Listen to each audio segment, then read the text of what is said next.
இன்றைய காலை பொழுதிலும் கூட இது வானத்தின் வாசல் ஊழியத்தின் மூலம் உங்களை சந்திப்பதில் கர்த்தருக்குள் மிகுந்த சந்தோஷம் அடைகிறேன். கலக்கத்தோடு காணப்பட்டு கொண்டிருக்கிறீர்களா? என் கலக்கம் யாரால் மாற்ற முடியும்? என்னால் பெரிய காரியங்களை செய்ய முடியவில்லையே. நான் சோர்ந்து போய் ஒரு ஓரமாய் ஒதுங்கி இருக்கிறேனே. நான் வியாகுலத்தோடு வேதனையோடு என் இருதயம் துவண்டு போய் காணப்பட்டு கிடக்கிறதே. அதிகமாய் தேவ சமூகத்தில் காத்து கிடக்கிறேன். ஆனாலும் என்னுடைய இருதயம் பலப்படாமல் துவண்டு போய் கிடக்கிறதே என்று அநேகர் தேவ சமூகத்தை நோக்கி பார்த்து கொண்டிருக்கிறீர்கள்.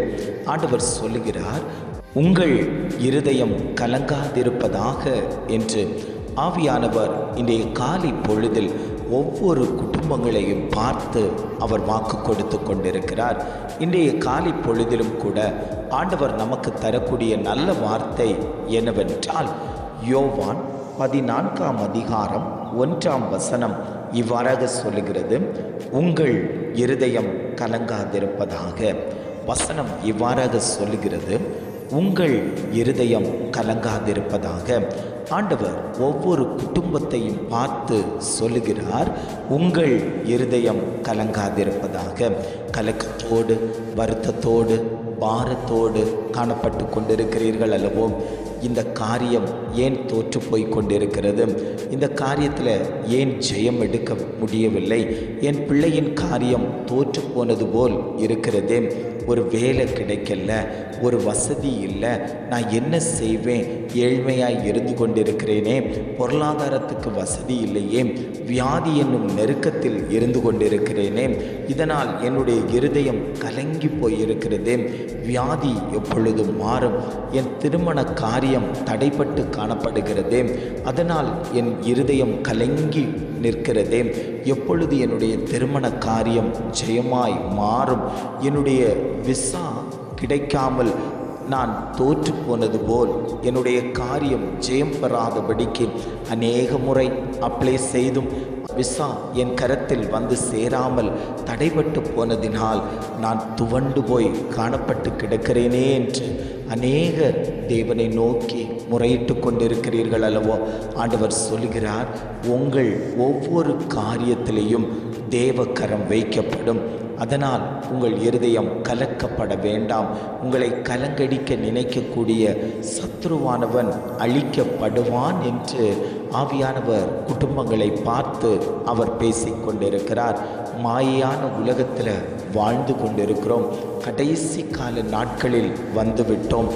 எப்பொழுது எது நடக்கும் என்று தெரியாத சூழ்நிலையில் உலகம் போய்கொண்டிருக்கிறது. சத்ருவானவன் குடும்பங்களை ஆட்டி படைத்து கொண்டிருக்கிறான். ஒரு அசைவு கொடுத்து கொண்டிருக்கிறான். இருதயத்தை கலங்கடித்து கொண்டிருக்கிறான். அவனால் பல போராட்டம் குடும்பத்துக்குள் வந்து கொண்டிருக்கிறது. பல பிரிவுகள் வந்து கொண்டிருக்கிறது. குடும்பத்தில் ஒரு வளர்ச்சி இல்லை, மேன்மை இல்லை.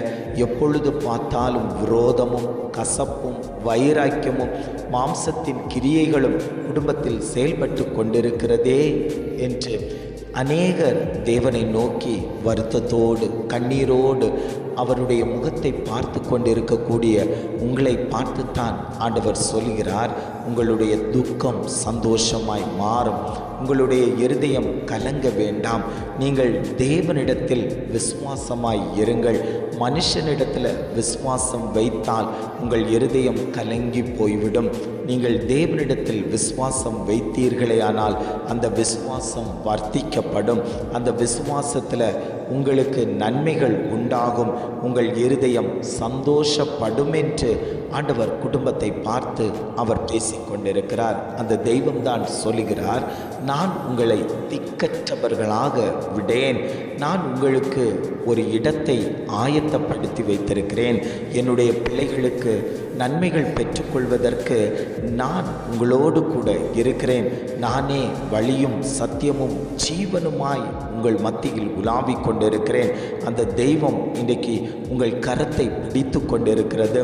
அந்த தெய்வம் உங்களோடு கூட வழி நடந்து கொண்டிருக்கிறார். நீங்கள் போகும்போது, வரும்போது, உட்காரும்போது, எழுந்திருக்கும் போது, ஒவ்வொரு காரியத்திலையும் என் பிள்ளை சோர்ந்து விடக்கூடாது, என் பிள்ளை கலக்கம் அடைந்து விடக்கூடாது என்பதற்கு பார்ப்பதற்காக உங்களை தட்டி கொடுத்து அனுதினமும் உங்களோடு கூட இருந்து கொண்டு இருக்கக்கூடிய தெய்வமாகிய இயேசு இன்றைக்கு உங்களை பார்த்து சொல்கிறார், மகனே மகளே, உன்னுடைய இருதயம் கலங்க வேண்டாம், நான் உன் மத்தியில் உலாவிக் கொண்டிருக்கிறேன். எத்தனை பேர் ஆண்டவரே, ஏசப்பா என் குடும்பத்தில் நீங்கள் வர வேண்டும், என் குடும்பத்தில் நீங்கள் உலாவ வேண்டும், என் குடும்பத்தில் நீங்கள் இருக்க வேண்டும், அப்பொழுது என் குடும்பம் கலக்கம் அடைவதில்லை, என் குடும்பம் வியாகுலம் அடைவதில்லை என்று எத்தனை பேர் வாஞ்சித்து கேட்டுக்கொள்கிறீர்களோ அத்தனை பேருக்கும் ஆண்டவர் சொல்கிறார், நான் உங்கள் குடும்பத்தில் உலாவப் போகிறேன், உன் பிள்ளையினுடைய காரியத்தில் நான் உலாவப் போகிறேன், அந்த மருத்துவ காரியத்தில் நான் உலாவப் போகிறேன், அந்த வழக்கு விஷயத்தில் நான் உலாவப் போகிறேன், அந்த நில சம்பந்தமான விஷயத்தில் நான் உலாவப் போகிறேன். உன்னுடைய விரோதமாய் இருந்த நண்பர்கள் மத்தியில் அவன் பேச மாட்டானா? அவன் என்னோடு அநேக நெருக்கமாய் இருந்தானே, இப்பொழுது என்னை விட்டு பிரிந்து நிற்கிறானே என்று கவலையோடு வருத்தத்தோடு கலங்கி நிற்கிறீர்கள் அல்லவோ? அந்த காரியத்தில் நான் பேசப் போகிறேன். உங்களுக்கு எந்தெந்த தேவைகள் எதின் காலத்தில் நடக்கணுமோ அந்தந்த நேரத்தில் நான் உங்களுக்கு நிறைவேற்றி தருவேன் என்று ஆவியானவர் திட்டமாய் தீர்மானமாய் இதை கேட்டுக்கொண்டு இருக்கக்கூடிய குடும்பங்களை பார்த்து அவர் பேசிக்கொண்டிருக்கிறார். உன் குடும்பத்தில் கடன் பாரத்தை குறித்து கலக்கத்தோடு இருக்கிறியா? பொருளாதாரத்தை குறித்து கலக்கத்தோடு இருக்கிறியா? உன் பிள்ளையின் கீழ்ப்படியாமையை குறித்து கலக்கத்தோடு இருக்கிறியா? ஆண்டவர் சொல்கிறார், அந்த கலக்கத்தை எல்லாம் மாற்றுவதற்கு எந்த இருதயத்தை நான் தொடணுமோ அந்த இருதயத்தை நான் தொடுவேன். வியாகுலத்தோடு உன் இருதயத்தை கடினப்படுத்தி கொண்டிருக்கக்கூடிய அந்த மகனுடைய காரியத்தில் கர்த்தர் ஆகிய நான் ஜெயத்தை தருவேன் என்று ஆவியானவர் திட்டமாய் குடும்பத்தோடு அவர் பேசிக்கொண்டிருக்கிறார். ஆண்டவரே, என் மூத்த மகனுடைய காரியத்தில், என் மூத்த மகளுடைய காரியத்தில் ஒரு ஜெயம் வேணும், என் இளைய மகனுடைய வேலை விஷயத்தில் ஜெயம் வேணும் என்று அநேகர் நோக்கி பார்த்து கொண்டிருக்கிறீர்கள் அல்லவோ? என் மகன் பிரிந்திருக்கிறான், என் மகள் பிரிந்திருக்கிறாள், திருமணமாகி கணவனை விட்டு பிரிந்திருக்கிறாள், குழந்தை இல்லாமல் இருக்கிறார்கள். இதனால் பல கலக்கத்தோடு பெற்றோர்கள் காணப்பட்டு கொண்டிருக்கிறீர்கள் அல்லவோ? குடும்பங்கள் காணப்பட்டு கொண்டிருக்கிறீர்கள் அல்லவோ? ஆண்டவர் சொல்கிறார், அத்தனையும் நான் மாற்றி கொடுத்து உங்கள் வாழ்க்கையில் ஒரு ஜெயத்தை கொடுப்பேன். உங்கள் இருதயம் கலங்காதபடிக்கு சந்தோஷமாய் மாற்றுவதற்கு நான் உங்கள் குடும்பத்தில் உலாவிக் கொண்டிருக்கிறேன். அந்த தகப்பன் இன்றைக்கு உங்களை பார்த்து சொல்கிறார், உங்கள் இருதயம் கலங்காதிருப்பதாக, தேவனிடத்தில் விசுவாசமாய் இருங்கள் என்று ஒவ்வொரு குடும்பத்தையும் பார்த்து அவர் வாக்கு கொடுத்து கொண்டிருக்கிறார். ஜெபிக்கலாமா? அன்பின் பரலோக பிதாவே, இந்த காலை பொழுதுக்காக நாங்கள் உமக்கு நன்றி செலுத்துகிறோம். ஆண்டவரே, இந்த காலை பொழுதிலும் கூட ஆவியானவர் எங்களுக்கு தந்த நல்ல வார்த்தைகளுக்காக நாங்கள் உமக்கு நன்றி செலுத்துகிறோம். ஆண்டவரே, இம்மட்டுமாய் நீர் எங்களை வழிநடத்தி கொண்டு வந்தீர். அநேக வருத்தங்கள், வியாகுலங்கள் இருதயத்தை கடினப்படுத்தி இருந்தாலும், கலங்கி இருந்தாலும் கர்த்தர் எங்களோடு கூட இருக்கிறதுனால அந்த இருதயம் எல்லாம் செம்மையாக்கப்பட்டு செழுமையாக்கப்பட்டு அதில் இருக்கக்கூடிய துக்கங்கள் எல்லாம் மாற்றப்பட்டு அந்த இருதயத்தில் ஒரு சந்தோஷத்தை தேவன் தந்துவிட்டதற்காக நாங்கள் உமக்கு நன்றி செலுத்துகிறோம். ஆண்டவரே, இனி நாங்கள் கலங்கி நிற்பதற்கல்ல, இனி நாங்கள் துவண்டு போய் நிற்பதற்கல்ல, எங்களுக்கு ஆறுதல் கொடுக்கக்கூடிய நல்ல தகப்பன் எங்கள் மத்தியில், எங்கள் கூடாரத்தில், எங்கள் தொழில்களில், எங்கள் பிள்ளைகளுடைய வாழ்க்கையில் தேவன் உலாவும்படியாய் நாங்கள் ஜெபிக்கிறோம். ஆண்டவரே, நீர் அப்படியே செய்துவிட்டதற்காய் ஸ்தோத்திரம். ஆண்டவரே, அநேக நன்மைகள் சத்ருவானவன் பறித்து கொண்டு போன போதிலும் அதை நினைத்து துவண்டு போய் கிடந்த எங்கள் குடும்பத்தில் கர்த்தர் எங்களுக்கு இரட்டை தனியான ஆசீர்வாதங்களை தந்து எங்களை மேன்மைப்படுத்தி உயர்த்தும்படியாய் நாங்கள் ஜெபிக்கிறோம். ஆண்டவரே, நீர் எங்களோடு கூட இரும். ஆண்டவரே, நீர் எங்களோடு கூட இரும். ஆண்டவரே, உம்மை விட்டால் எங்களுக்கு வேறு எந்த தெய்வமும் இல்லை. ஆண்டவரே,